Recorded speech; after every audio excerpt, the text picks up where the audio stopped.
Hi, I'm Stacey Hyde, and I'm back for another episode of Better Financial Health in 15 minutes or less. And today I would like to talk about something that has likely been on a lot of people's minds lately because the weather in Memphis has done its normal thing. It's been terrible. Today it's gorgeous. Tomorrow it's going to be gross again. But that brings me to one of my favorite topics, vacation. And I'm sure it's a lot of people's favorite topic. But what I'd like for you to do is, if you haven't already planned your vacation for this year, I'd like for you to take a few minutes or a few hours maybe tonight, this weekend, to start thinking about what that's going to look like. And there's several reasons for that. One is there's a lot of study that shows that just the idea of planning for vacation is good for you, and also helps get you through some of these really dreary days. But the real reason I want you to think about it, and the reason I'm talking about it on a Better Financial Health podcast, is I want you to start putting some money aside for that vacation. So, of course, when you purchase your airline tickets or reserve your hotel, you generally have to, the airline tickets you have to pay for. Your hotel, there's usually a deposit. So you need to start putting the money aside for that now. And then don't forget that once you show up on vacation, you're still going to have your rental car, you're still going to have food, your activities.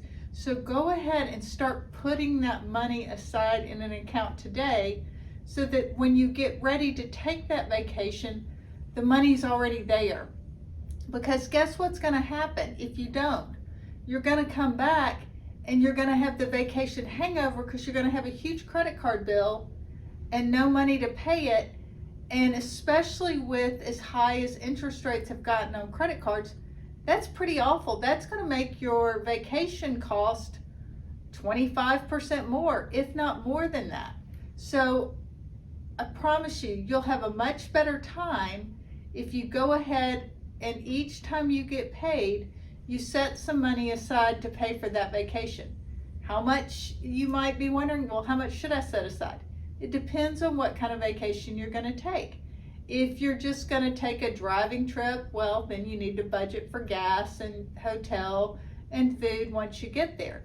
If you're going to fly somewhere, you've also got to pay for the airline tickets, and that generally means that you're going to oftentimes be at a more expensive place.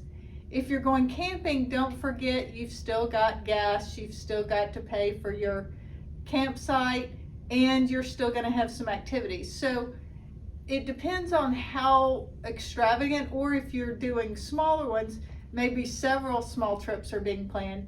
You want to go ahead and plan for that as well, because that's the way you keep from being surprised. And if you have it paid for by the time you take it, then that means you can come back from that trip and plan your next one, which is a great way to get over the sadness that vacation's coming to an end, is to already be planning the next one. And the best way to do that is to have that one fully paid for when you leave, and then you can start saving for the next one as soon as you get back.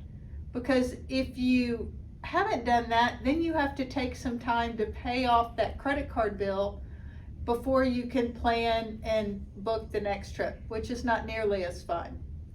So that's my advice as we think and look forward to the warm days of summer, which I'm sure we'll be complaining about how hot it is.